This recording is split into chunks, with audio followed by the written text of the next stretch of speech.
परम पूज्य गुरुदेव और परमवंदनीय माता जी की सूक्ष्म उपस्थिति में यहाँ पर बैठे हुए हमारे सभी अग्रज बंधु, सभी हमारे वरिष्ठ भाइयों, हमारे क्षेत्र के दूर दूर से आए हुए सभी कार्यकर्ता भाइयों बहनों, परम पूज्य गुरुदेव ने एक ऐसा मिशन खड़ा किया जिस पर हम सबको ही नहीं बल्कि भारत की सभी संस्थाओं को नाज है। भारत की सभी संस्थाएं बड़े गौरव के साथ कहती हैं कि भारतीय संस्कृति को बचाने का काम अगर कोई कर रहा है तो वो गायत्री परिवार का। भारतीय संस्कृति को जन जन तक पहुँचाने का, संस्कारों को जन जन तक पहुँचाने का काम कोई कर रहा है तो वो गायत्री परिवार का। ये हमारे लिए एक बहुत बढ़िया प्रशंसात्मक उक्ति। कई बार हम नेगेटिविटी में चले जाते हैं और नेगेटिविटी में चले जाकर के बोलते हैं हमारे साथ ऐसा हो गया, हमारे साथ ऐसा हो गया, हमारे साथ ऐसा हो गया। तो जो करेगा उसके साथ तो होगा ही, तो नहीं करेगा उसके साथ तो कभी नहीं होगा। इसलिए अगर कोई काम करते हैं तो इसलिए काम करते समय सब तरह की चीज़ों के साथ तैयार रहना चाहिए। भाइयों बहनों, ये जो अपना मिशन है ये देवी मिशन है। परम पूज्य गुरुदेव ने कहा है कि इस योजना को कोई ऊपर वाला बता रहा है। देवी योजना है, इसे लिखने वाली तो ये उंगलियां हैं पर बता कोई ऊपर वाला रहा है और उसी ने ताना बाना बुना है, उसी ने सारा के सारा ये सरंजाम जुटाया है और करने वाले सब आप लोग रहेंगे। हम तो मात्र निमित्त मात्र, हम तो इस योजना को लिख के दे रहे हैं अपने अंग अवयवों से। पुस्तक में गुरुदेव कहते हैं अपने बुकलेट में, पत्रक में, कि इसको बताने वाला जो है वो तो कोई और है। कौन है? परमात्मा। मित्रों, इस संसार में दो ही चीज़ें हैं, जड़ और चेतन। और जड़ चेतन का समन्वय अगर कहीं है तो वह जीव में है, अपन सब में है। और अगर कहीं और है तो परमात्मा में है। और अगर मनुष्य कहीं बन सकता है तो परमात्मा ही बन सकता है और कुछ नहीं बन सकता। भगवान कृष्ण कहते हैं कि परा और अपरा विद्या दोनों को मिला करके मैं काम करता हूँ अष्टधा प्रकृति के माध्यम से। इसी तरह से जड़ और चेतन, मैटर और कॉन्शियसनेस, विज्ञान और अध्यात्म हर मनुष्य के अंदर है। तो हर मनुष्य के अंदर अनंत संभावनाएं, अनंत संभावनाएं, महानतम संभावनाएं हैं बनने की। स्वामी विवेकानंद ने कहा था कि हर जीव एक, हर मनुष्य एक अमृत पुत्र है, शृण्वन्तु विश्वे अमृतस्य पुत्र। और उसके अंदर वो अनंत संभावनाएं भरी पड़ी हैं। वो चाहे तो ऊंचा उठ सकता है। छोटे छोटे लोग न जाने कहाँ से वो उठते चले गए। अपरिमित असीम स्तर की सामर्थ्य, शारीरिक, मानसिक, याद शक्ति, स्मरण शक्ति, बौद्धिक क्षमता, संपदा, ये सारी चीज़ें कहाँ से आती हैं? ये हमारे अंदर से है। कहाँ से निकलता है? ये अंदर से निकलता है। कोई पूछे आपसे कि आपको इतना अच्छा आता है, आप इतना अच्छा बोलते हैं, कि गुरु की कृपा से और अपने अंदर से, साधना की शक्ति से अपने अंदर से सब कुछ प्रकट होता है। और अगर ये सब है अपने पास तो फिर हमारा शरीर सामान्य कामों में क्यों लगा हुआ है? रोज़मर्रा के जीवन में, खान पान में, बच्चे और बच्चे हो गए तो बच्चे के बाद पोतों पोतियों को खिलाने में, और वो 1 घंटा हो तो ठीक है, 2 घंटा हो तो ठीक है, 4 घंटे नहीं 24 घंटे उन्हीं को खिलाने में लगता हो। इसका मतलब ये कि जीवन हमारा किसी तरह से क्वेश्चनेबल है। अब हमको सोचना चाहिए कि हम कहीं ना कहीं गड़बड़ा रहे हैं। हमारी इसलिए संस्कृति में 4 आश्रम की, ब्रह्मचर्य आश्रम 25 साल की उम्र तक, उसके बाद गृहस्थ आश्रम। गृहस्थ आश्रम को भगवान ने कहा, निषेधकारों ने कहा, धन्यो धन्यो गृहस्थ आश्रम। गृहस्थ आश्रम धन्य है क्योंकि उसमें अनंत संभावनाएं भरी पड़ी हैं तप करने की। लोग समझते हैं कि गृहस्थ आश्रम जो है वो, कई बार मेरे पास बच्चे आते हैं, नई उम्र की नई फसल है, तो आते हैं और कहते हैं कि हम तो शादी नहीं करेंगे और गुरुदेव के काम में लग जाएंगे, खप जाएंगे। अगर थोड़े दिन बाद गड़बड़ा जाओगे तो फिर कौन करेगा? फिर तो तुम, अगर कोई ब्रह्मचारी गड़बड़ाता है तो बड़ी दिक्कत होगी। तुम देख लो अभी से तुम अपने आप को निभा पाओगे कि नहीं, अपने आप पे कंट्रोल कर पाओगे कि नहीं, ये मुश्किल है। मन के आवेग संवेग बड़े बड़े कठोर, बड़े वैसे होते हैं, बड़े तेज होते हैं। भगवान कृष्ण ने कहा है कामेश क्रोधेश रजोगुण समुद्र महाशनो महापापमा विद्यन में वेरण। इनको तीन को, काम और क्रोध, ये रजोगुण को बढ़ाने वाले हैं, इनको सबसे बड़ा शत्रु मान और इन्हीं से लड़। एहिम शत्रु महाबाहो, तो इसको इनसे लड़कर तो इन पे युद्ध प्राप्त, विजय प्राप्त कर। कई बार महाभारत के बारे में लोग समझते हैं कि महाभारत वो वही वाला महाभारत था। क्या महाभारत असली अपने अंदर है और अपने इन शत्रुओं से क्रोध भी हमें मारता है और काम भी हमें मारता है। ये जो गृहस्थाश्रम है इसमें क्रोध जो है पति पत्नी को मारता है, पति पत्नी को लड़ाता है, और काम जो है ये संतानों की संख्या बढ़ाता है। आज संयोग से विश्व जनसंख्या दिवस है, वर्ल्ड पॉपुलेशन डे, और हम देख रहे हैं कितनी ज़्यादा बड़ी जनसंख्या है पूरे देश में भी, पूरे विश्व में। हमारे देश की सबसे बड़ी समस्या है जनसंख्या।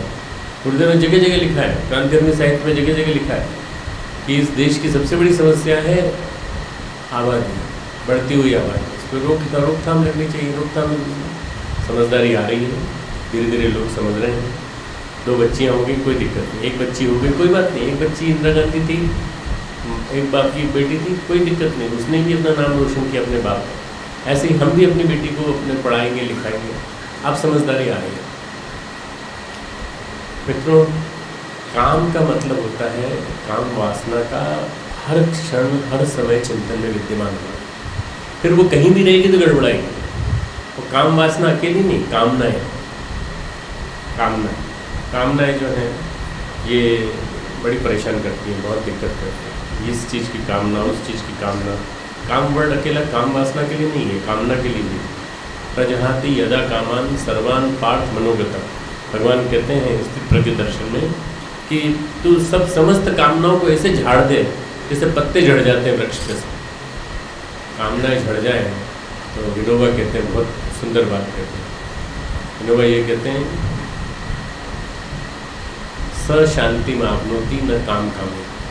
उसको शांति, गीता की बात को कहते हैं, उसको शांति मिलती है जो काम कामी नहीं होता है, न काम में होता है न काम में। और दूसरी बात एक और बात और कहते हैं कि शांति मिलेगी तो सुख मिलेगा। अशांत से कुतः सुखम, अशांत व्यक्ति को सुख कहाँ से मिलेगा?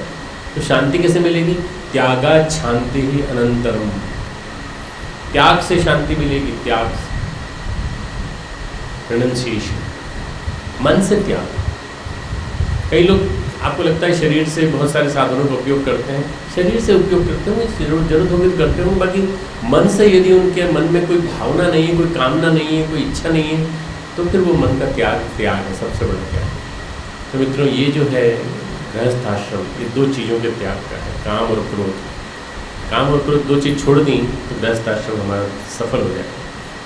गृहस्थ एक तपोवन है जिसमें संयम, सेवा, सहिष्णुता की सेवा करने, साधना करनी। गुरुदेव ने कितना बड़ा व्रत दे दिया हमको, वो कितने गृहस्थ तैयार कर दिए, कितने सदगृहस्थ तैयार कर दिए। अगर आप बिना किसी जिम्मेदारी के हैं, बहुत अच्छी बात है, आपने अब तक निभा लिया। 40 साल हो गए, 20 साल हो गए, 25 साल हो गए, 30 साल हो गए, 40 साल हो गए, 50, 55 निभा लिया, बहुत बड़ी बात। आगे भी निभाते रहें। आपको बिना जिम्मेदारी के आप ज़्यादा काम समाज का कर सकेंगे, समाज पे आप बोझ नहीं बनेंगे। पर तीसरा आश्रम जो है वानप्रस्थ आश्रम है, सबसे बड़ी आश्रम, सबसे बड़ी आश्रम। गृहस्थ आश्रम से निकलने के बाद कब निकले? अरे जिस दिन जिम्मेदारी पूरी होगी उस दिन निकल जाओ ना। लड़के की शादी हो गई, निकल जाओ। लड़के की शादी लड़का अपने आप कर लेगा, निकल जाओ, उसी दिन निकल जाओ। लड़का शादी करे नहीं करे, आपके मन में अगर संकल्प पैदा हो गया कि गुरुदेव का काम करना है, उसी दिन निकल जाओ। किस दिन निकल जाए? 25 साल की उम्र में निकल जाओ, 26 साल का। हमें से जितने बैठे आपको दिखते हैं सीनियर या कार्यकर्ता, हम सब 25 से लेकर 30 साल की उम्र में आए थे। अगर ना आए होते तो उस ऋषि सत्ता का सानिध्य नहीं मिलता, हम उनके पास नहीं बैठ पाते। मैं 27 साल की उम्र में आया था, बाकी सब कम उम्र में आए। तो जिस दिन संकल्प हो गया, जिस दिन इरादा हो गया, जिस दिन दृढ़ संकल्प हो गया कि आना है, बस उस दिन लग जाना काम। ये है वानप्रस्थ आश्रम। नहीं, वानप्रस्थ आश्रम तो जब बन जाने, लोयोग्य हो जाए और जब 50 साल के हो जाए तब जाना चाहिए। नहीं मित्रों, उम्र का कहीं प्रतिबंध नहीं है, उम्र का नहीं है, आपकी इच्छाओं का प्रतिबंध है। आपका अपनी इच्छाओं पर नियंत्रण है क्या? अगर आपका अपनी इच्छाओं पर नियंत्रण है तो आप उसी दिन संकल्प ले लीजिए कि आज के बाद का सारा समय गुरुदेव के लिए। ज़्यादा समय नहीं दे सकते, 2 घंटे रोज, ज़्यादा नहीं दे सकते तो सप्ताह में और ज़्यादा दे सकते, सप्ताह में 2 दिन दे दो। सप्ताह में 2 दिन वाले मैं आपको इतने यंग लोग गिना दूंगा। मेरे दिया की संस्था जो है, दिया जो अपना संगठन है गायत्री परिवार यूथ ग्रुप का, उस दिया में कम से कम कुछ नहीं तो मेरे पास इस समय 50-60 लड़के पूरे देश में, पूरे एक शहरों में क्रांति कर रहे हैं। और ये लड़के क्या करते हैं, शनिवार रविवार पूरा मिशन के लिए, और सोमवार से शुक्रवार तक भगवान का काम, अपने पेट के लिए काम, और शनिवार रविवार का काम समय किसके लिए, जगह जगह एक दिन का कैंप, जगह जगह एक दिन का कैंप लगाना, और वहाँ जा करके एक 2-2 दिन, एक 2-2 दिन के कैंप लगा काम करना। तो ये 2 दिन का रामकृष्ण परमहंस ने कहा था वानप्रस्थ कैसा होना चाहिए, बने मने कोने। बने वन में, वन चले जाओ, जंगल में चले जाओ, अरे वहाँ शेर खा जाएगा, कुछ हो जाएगा, डर लगेगा, वापस आएगा, दिक्कत होगी वन में दिक्कत होगी, क्योंकि वन के नाम पे वानप्रस्थ इसलिए था कि उस जमाने में जंगल बहुत थे और जंगल में बैठने शांति मिलती थी, मानसिक शांति मिलती थी, इसलिए लोग वहाँ जंगल चले जाते थे। अभी भी आपका मन करता हो कि गंगा किनारे बैठे, आबादी है आसपास, कोई दिक्कत नहीं, और आपसे मैं कहूँ मेरे साथ चलो चीला के जंगल में और मैं आपको छोड़ के चला जाऊँगा, आप कहोगे भाई साहब डर लगता है पूरी तरह से, आप कहाँ छोड़ के चले गए। अब वानप्रस्थ नहीं होगा, और जंगल बचे भी नहीं, जंगल कटते जा रहे हैं।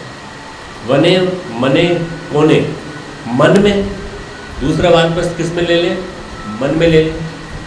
मन में कैसे ले लें, मन में बैठ जाइए आप एक बार, अपने मन में बैठ कर के गुरुदेव के बारे में सोचिए, मिशन के बारे में सोचिए, मिशन के बारे में सोचिए, और सोचिए हम क्या कर सकते हैं, कैसे हम ज़्यादा से ज़्यादा मिशन का काम कर सकते हैं। बने मने कोने।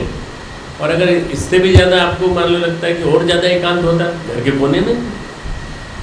हमारे बच्चों को कभी गुस्सा करते हैं ना, बच्चे तुम बहुत परेशान, बहुत शैतान हो, तो क्या करते हैं, कोने में खड़ा कर देते हैं, थोड़ी देर तक कोने में खड़े हो।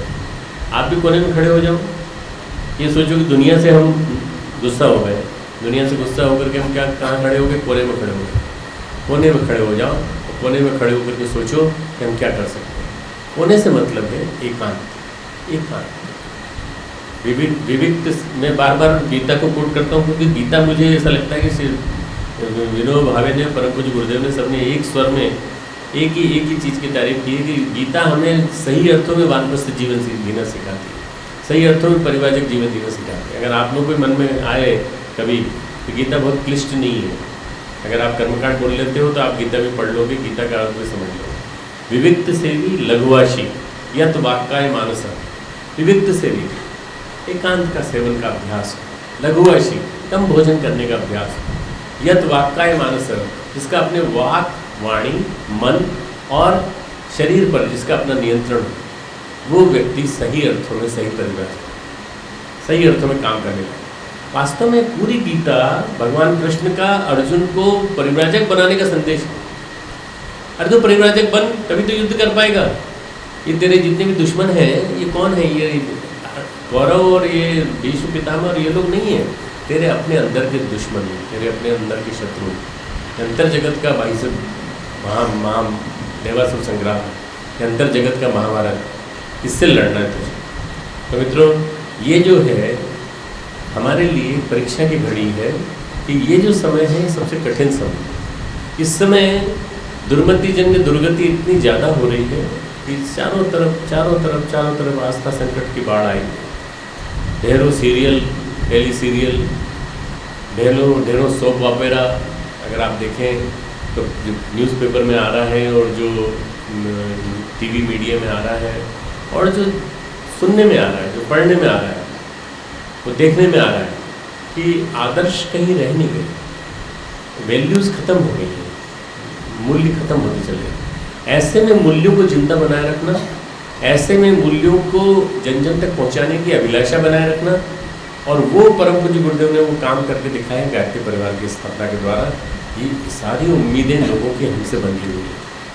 इसलिए ये आपकी जिम्मेदारी बहुत ज़्यादा हो जाती है कि ये जो गुरुदेव का जो 30 शताब्दी वर्ष का दूसरा साल, शताब्दी वर्ष का पहला साल पूरा किया पिछले साल, शताब्दी वर्ष का दूसरा साल कर रहे हैं इस साल, सूर्य साधना वर्ष भी है और पिछले साल का अनुयाज भी है, और तीसरा साल अगले साल करेंगे जब स्वामी विवेकानंद की 150वीं जयंती बनेगी, तब ज्ञान क्रांति वर्ष करेंगे।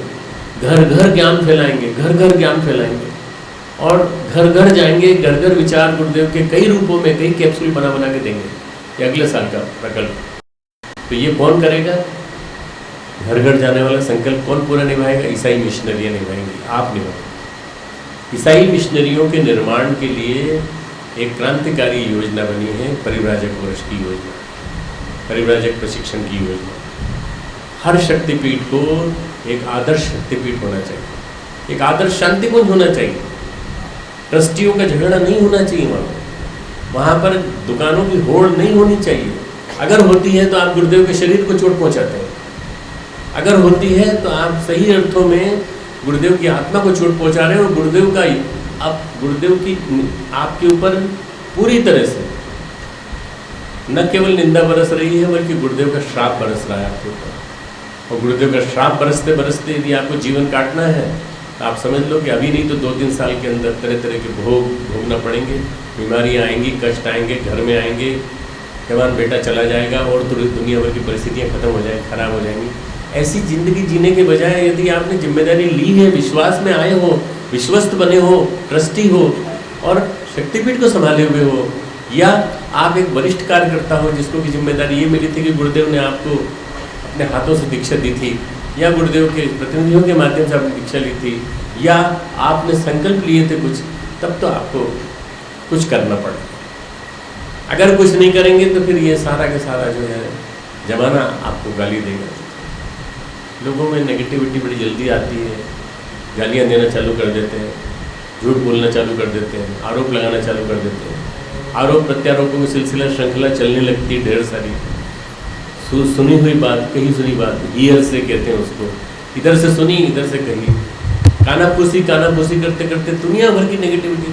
क्या आपके मन में साहस नहीं पैदा होता कि आप किसी के सामने खड़े होकर कह सकें कि खबरदार जो हमारे सामने किसी की निंदा की, खबरदार जो आपने किसी के लिए किया, अगर आपके मन में साहस है तो उसी के सामने जाके कहिए। इतना साहस अपने अंदर पैदा होना चाहिए। तो मित्रों, ये जो बहुत महत्वाकांक्षी योजना हमने चालू की है, इस योजना में 3 तरह के वानप्रस्थ, 3 तरह के। उत्तम, सबसे पहला उत्तम कैटेगरी। उत्तम कैटेगरी का कौन है? आप में से किसी का रिटर्न टिकट बनवा के आए हो क्या? आप लोग कैंसिल कर दो, वो उत्तम है। जो रिटर्न टिकट बनवा के आया हो, घर पे फ़ोन कर दे, मैसेज कर दे, जैसी व्यवस्था होगी जहाँ होगी हम रह लेंगे, पर हम जाएंगे नहीं यहाँ से, अब हम यहीं रहेंगे क्योंकि हमने सुन लिया कि कितना महत्वपूर्ण है। ये उत्तम है। उत्तम वो जिसने जिस दिन सोच लिया कि अब इससे बढ़िया कोई काम ही नहीं है, इससे श्रेष्ठ कोई मेरे लिए दायित्व नहीं है। तो मित्रों, उत्तम सबसे श्रेष्ठ। गुरुदेव ने 3 कैटेगरी बताई। गुरुदेव ने एक विशेषांक लिखा था, वानप्रस्थ विशेषांक, मैं आपको उसका नाम बता देता हूँ। जुलाई 1973, जुलाई 1973। आप इंटरनेट पे जाएंगे तो उसमें आपको मिल जाएगा पूरा, और आपको पुराने अंक मिल जाएंगे, पुराने अंक ढूंढ लीजिएगा। जुलाई 1973, इसमें गुरुदेव ने पहला दिया है उत्तम। उत्तम कैटेगरी वो है जिसकी सारी जिम्मेदारियां समाप्त हो चुकी हैं, या जिसने समाप्त कर ली हैं, या जिसके मन में ये आ गया है कि आप मुझे कुछ और कुछ करना ही नहीं गुरुदेव के काम के अलावा। ये उत्तम। जिसके पास कोई दायित्व है ही नहीं, वो उत्तम। जिसके पास पूर्ण समयदान है, वो उत्तम। जो रिटायरमेंट ले चुका है, कंपल्सरी रिटायरमेंट ले चुका है, वो उत्तम। जो VRS ले चुका है, वो उत्तम। अरे इस उम्र में घर जाके क्या करोगे? निंदा सहोगे अपनी बहू की और दुनिया भर की। बाबूजी आज आप घर में अकेले, घर में खाली बैठे हैं, आप सब्जी ले आते तो अच्छा रहता, और उसके बाद अगर आप झाड़ू वाड़ू लगाते थे घर में तो अच्छा रहता। बहू रानी आपसे कहेगी, आपसे काम कराएगी। बच्चे को खिला दीजिए थोड़ी देर और आप खाली बैठे रहते हैं। बाबूजी की अगर ये दुर्गति होनी है तो बाबूजी यहाँ उत्तम कैटेगरी में आ जाओ, सबसे बढ़िया से उत्तम। दूसरा मित्रों, गुरुदेव ने दूसरी कैटेगरी दी है मध्य। ठीक है, मध्यम कैटेगरी में कौन है? वो जो जिन्होंने 4 घंटे का संकल्प लिया ना, सब प्रतिदिन 4 घंटे का संकल्प समय निकालेंगे, वो मध्यम है। 4 घंटे से लेके सप्ताह में या 2-3 दिन और महीने में 7 दिन का समय निकालेंगे ये लोग। ज़्यादा समय नहीं दे सकते तो इतना ही समय दे दो, 7 दिन का समय दे दो, 4 घंटे का समय दे दो। इतना समय आपके लिए उपयोगी होगा। हाँ, आप इतना समय करो, बाकी समय अपना काम करो, बिजनेस करो, संभालो। हो सकता है कि बहुत सारी चीज़ें ऐसी हैं जो आपके बिना रुकी पड़ी हों, आपका बच्चा अभी समर्थ नहीं हो पाया हो, आपको उसके लिए भी करना पड़ता हो, क्योंकि परिस्थितियाँ कभी कभी बड़ी विषम हो जाती हैं। ऐसे में यदि आप मध्यम बनना चाहते हो तो मध्यम बन जाइए। तीसरा वानप्रस्थ है कनिष्ठ वानप्रस्थ, जूनियर है। पर ये जूनियर कौन सा है? 20 साल का है, 22 साल का है, यंग है बिल्कुल। 20 साल का है, 22 साल का है, 40 साल का है, 35 साल का है, परंतु इसके पास क्या है? इसके पास महीने में 1 दिन है या रोज़ 1 घंटा है, तो उससे कम 4 घंटे से जूनियर स्तर का, 1 घंटे का स्तर। और जो कहते हैं कनिष्ठ वाला जो है ये बढ़िया है। शुरुआत यहाँ से करो, कनिष्ठ से मध्यम बनो, मध्यम से उत्तम बनो। आप अगर कनिष्ठ स्तर के वानप्रस्थ बन जाएंगे तो आप देखिए कि कहाँ से कहाँ तक पहुँच जाएंगे, धीरे धीरे बढ़ते बढ़ते आगे बढ़ते चले जाएंगे। कनिष्ठ स्तर के वानप्रस्थ मैं युवाओं में पैदा कर रहा हूँ। मैं अपने यूनिवर्सिटी में भी खड़ा करता हूँ, बाहर भी बातें करता हूँ, बाहर भी जाता हूँ तो बाहर भी लोगों से कहता हूँ। संयोग से मेरा ये पिछले 6-7 महीनों में पहला लेक्चर है जो आप लोग बीच में दे रहा हूँ। बाकी मैंने उस पर दिए हैं, वीडियो पे, उस पर यूट्यूब पे दिए हैं, परंतु इस पर मंच पे पहली बार दे रहा हूँ। मैं ये बताना चाहता हूँ कि युवाओं में कनिष्ठ वानप्रस्थ बनने की होड़ लग गई है। आप जल्दी तैयार हो जाओ, नहीं तो वो आपसे आगे बढ़ कर के मध्यम बन जाएंगे और उत्तम बन जाएंगे। और वो कहेंगे, वो है ना, वो आगे बढ़ो कि जनता आती है। नेताओं कुर्सी खाली करो कि जनता आती है। बड़ों बुजुर्गों कुर्सी खाली करो कि युवा आते हैं। आ रहे हैं, बड़ी तेज़ी से आ रहे हैं, बहुत तेज़ी से आ रहे हैं। उनके मन में गुरुदेव न जाने कहाँ से पैदा कर रहे हैं, संकल्प शक्ति पैदा कर रहे हैं। मित्रों, उनके पास अनुभव नहीं है, उनके पास परिपक्वता नहीं है। उनको परिपक्वता देने का काम, अनुभव देने का काम आप लोगों को करना है। और उनको उपयोग करिए, लगाइए शक्ति। जहाँ श्रम का काम है लगाइए उनको, जहाँ बुद्धि का काम है वहाँ बुद्धिमानों को लगाइए।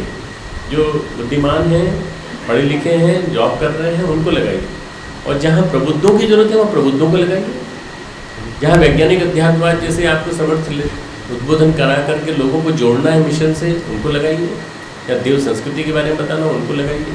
आप इन युवाओं का उपयोग यदि करेंगे, इन कनिष्ठों का उपयोग यदि करेंगे तो कनिष्ठ धीरे धीरे वरिष्ठ बनते चले जाएंगे।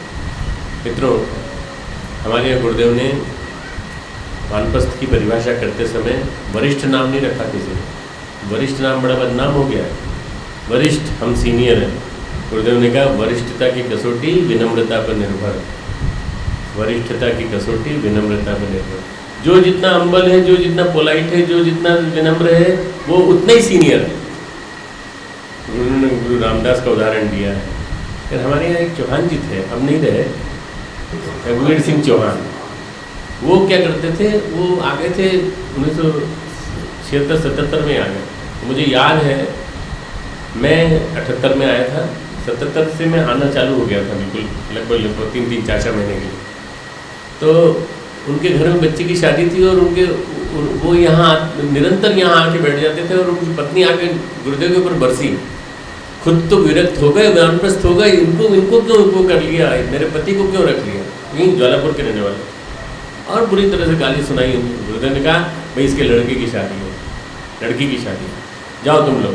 हमारे महेश शर्मा जी भाई साहब और हमारे करीब 8-10 लोग, सब लोग गए। सबने वहाँ पूरी बनाई, पूरी बारात, पूरी भाई हमारे घर का काम है। रघुवीर सिंह चौहान हमारे कार्यकर्ता हैं, तो उनके घर आके सारी बारात का स्वागत किया। पूरा हम लोगों ने ज्वालापुर यहाँ थोड़ी दूर है, 10 किलोमीटर में जाके किया। उसके बाद वो रघुवीर सिंह चौहान का नाम क्यों लिया? रघुवीर सिंह चौहान ने गुरुदेव से पूछा, गुरुदेव मैं क्या काम करूँ आप बताइए। गुरुदेव का बेटा अगर कोई मिलने वाला हो तो तुम मुझसे मिला दिया कर, शिव प्रसाद से पूछ लिया कर, और मान लो मिलना वाला हो तो ऊपर ले आया कर मिला के। तो सबसे बड़ा काम ये किया कर सुबह 2 बजे उठ के झाड़ू लगाया कर शांति कुंज की। ये जो सामने का हिस्सा है इसमें आके लोग बैठ तो जाते हैं पर झाड़ू नहीं लगाता कोई। मित्रों मुझे याद है रात को 2 बजे मैं उठ के लिखता था, सुबह उठ के लिखता था, तो सुबह लिखते समय मुझे हमेशा झाड़ू की आवाज़ आती थी, उन्हीं की आती थी। छोटे उदाहरण देते थे कि ज़िंदगी भर आखिरी समय तक उन्होंने झाड़ू लगाई। कैंसर हो गया था उनको और कैंसर से उनकी मृत्यु हुई, पर जब अस्पताल गए अस्पताल जाने तक उन्होंने झाड़ू लगाई। ये है असली जीवन का समर्पण। परम पूज्य गुरुदेव ने ऐसे ही लोगों से मिशन खड़ा किया। हमारे आदर्श ये लोग होना चाहिए। वरिष्ठता की कसौटी इसी पे टिकी हुई है कि आप कितने विनम्र हैं। ये सब झाड़ू लगाना तो बड़ा बेकार काम है, इससे अच्छा कोई काम देते। मैं ब्रह्मचर्य का उद्घाटन हो रहा था शोध संस्थान का, तो मैं गुरुदेव के पास खड़ा हुआ था। इतने में एक लड़का आया, उसने कहा कि भाषा ने आगे परिचय कराया कि ये एक साइंटिस्ट है और ये भी शिविर में आए। तो बोले बेटा तू क्या करेगा यहाँ पर? तो बोले गुरुदेव मैं डॉक्टर साहब के कमरे में ऑफिस मेंटेन करूँगा। तो बोले बेटा झाड़ू लगाएगा? झाड़ू तो नहीं लगाऊंगा, मैं MSc PhD हूँ मैं, तो मैं झाड़ू लगा क्या करूँगा? नहीं बेटा झाड़ू लगाने का मौका आए, मान लो तेरे को सफाई करने का मौका आए, तेरे को नाली साफ करने का मौका है तो नाली साफ करेगा नहीं? तो गुरुदेव उठ के खड़े हो गए, भाई निकल यहाँ से, नीचे उतर, और खबरदार जो यहाँ आया कभी, मेरे को ब्रह्मचर्य में ऐसे लोग नहीं चाहिए, मुझे वो चाहिए जो झाड़ू लगा सके। बताइए ये गुरुदेव आपके हैं जो वरिष्ठता की कसौटी इस कैटेगरी में होती है। तो हमारे लिए वरिष्ठ नहीं बल्कि हमारे लिए कौन से उत्तम है ना, उत्तम। भगवान कृष्ण ने गीता में 15वां अध्याय पूरा इसी पे कह दिया है, पुरुषोत्तम अध्याय। पुरुषों में भी उत्तम कौन? सर्वश्रेष्ठ कौन? अपने बारे में कहते हैं मैं पुरुषोत्तम, पर तू उत्तम तो बन। अगर मैं पुरुषोत्तम हूँ तो तू पुरुष तो बन, तो पुरुषों में उत्तम बनने की कोशिश कर। मैं पुरुषों में उत्तम। मित्रों उत्तम बनने की कोशिश करें, मध्यम से शुरू करें, मध्यम से नहीं तो कनिष्ठ से शुरू करें, जहाँ से शुरू करना चाहें वहाँ शुरू करें।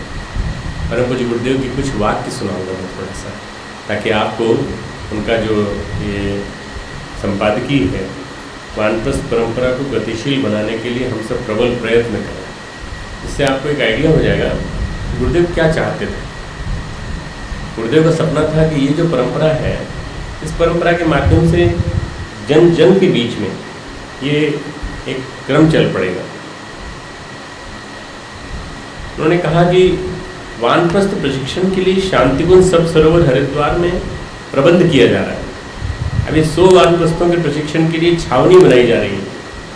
पाठ्यक्रम 6 महीने का रखा है। भोजन व्यय विद्यार्थी स्वयं ही वहन करेंगे ऐसी आशा की गई है, पर कुछ ऐसे भी हो सकते हैं जिनके पास व्यवस्था ना हो तो हम लोग बियर करेंगे। बाद में गुरुदेव ने 10 साल बाद 1983-84 में गुरुदेव ने वो व्यवस्था भी मिटा दी। उन्होंने कहा सबको निःशुल्क भोजन कराएंगे, आओ यहाँ रहकर काम करो। फिर शुल्क नहीं लिया जाता। गुरुदेव ने कहा ये व्यवस्था की जा रही है आरण्यक की। ऐसा प्रबंध बंद पड़ने से अनेक सुयोग्य सेवाभावी किंतु आर्थिक अड़चन के कारण मन बसोस कर बैठने वाले का पद प्रशस्त हो सकता है। 6 महीने के कोर्स आरंभ हुए थे। 6 फरवरी 74 से 6 अगस्त 74 से 2 शिविर आरंभ हुए थे और उसके बाद वो चलते रहे। वानप्रस्थ का किसी कारणवश एक एबॉर्शन हो गया। एबॉर्शन से मेरा मतलब ये है कि अकाल मृत्यु को प्राप्त हो गया वानप्रस्थ परंपरा। उसका कारण ये था कि जिस उद्देश्य के लिए भेजा गया था वो उद्देश्य पूरा नहीं हो पाया। भाई साहब हमें डायबिटीज़ है, हम ये खाना हमें खाना, कोई बात नहीं, डायबिटीज़ है तो बता दो ना कि ये खाते हो आप। पर अगर आप भोजन में विशेष चीज़ बताओगे तो बड़ी दिक्कत होगी। वानप्रस्थियों ने अपनी इच्छाएं बताना चालू की, अपना सामान मंगाना चालू किया। तो गुरुदेव ने कहा रोको वानप्रस्थियों को, मैं देव कन्याओं को प्रशिक्षित करता हूँ। देव कन्याओं को प्रशिक्षित किया और देव कन्याओं को भेजा पूरे क्षेत्र में। 3 साल तक देव कन्याएँ चलती रही। ठाकुर किसको कहते हैं? क्षत्रिय को कहते हैं। गुरुदेव रामकृष्ण परमहंस को ठाकुर कहते हैं। हम अपने परम पूज्य गुरुदेव पंडित श्री राम शर्मा आचार्य जी को ठाकुर कहते हैं। ठाकुर लकड़ी की चोट पर अपनी बात कहते थे और कहते थे मैं जो कह रहा हूँ वो करके दिखाऊंगा। और 3 साल के अंदर देव कन्याओं के माध्यम से उन्होंने पूरी एक परंपरा बना दी कि बहनें भी, बच्चियाँ भी कर सकती, ब्रह्मवादिनी भी कर सकती। बहनों, आप में बहुत बड़ी संख्या बहनों की भी है। मैं चाहता हूँ कि आप लोग भी बनिए वानप्रस्थ। पति पत्नी दोनों वानप्रस्थ बनेंगे, बहुत अच्छा है। और अगर बहनें अकेले भी वानप्रस्थ बनना चाहती हैं तो बनिए, बन करके मिशन का काम कीजिए। इतना काम करने को बाकी है, इतना काम करने को बाकी है। ढेर सारे प्रकल्प हैं हमारे, न जाने कितनी हमारी शतसूत्री युग निर्माण योजना है। परम पूज्य गुरुदेव इतना कुछ दे गए मित्रों कि जो किसी को नहीं दिया, किसी को नहीं मिला। राजतंत्र से लोक शिक्षण, ये किसने दिया? गवर्नमेंट ने। राजतंत्र से लोक शिक्षण। लोक शिक्षण क्या? विद्यालय, महाविद्यालय, विश्वविद्यालय, भ्रष्टाचारों के विश्वविद्यालय, ये सारे के सारे राजतंत्र का। और गुरुदेव ने दिया धर्मतंत्र से लोक शिक्षण। धर्मतंत्र किस चीज़ के लिए? मास टीचिंग के लिए, लोक शिक्षण के लिए। धर्मतंत्र इसके लिए नहीं।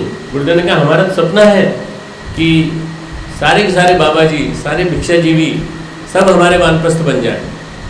और हम चाहते हैं कि ये लोग वानप्रस्थ परंपरा में जुड़ करके, प्रशिक्षित होकर के काम करें, तो हमारे देश की सारी जो परंपरा है पुरानी, वो पूरी लौट के वापस आ जाएगी। मित्रों, हरिद्वार की सबसे बड़ी समस्या आप इसमें क्या जानते हैं मालूम है? भिखारियों की समस्या।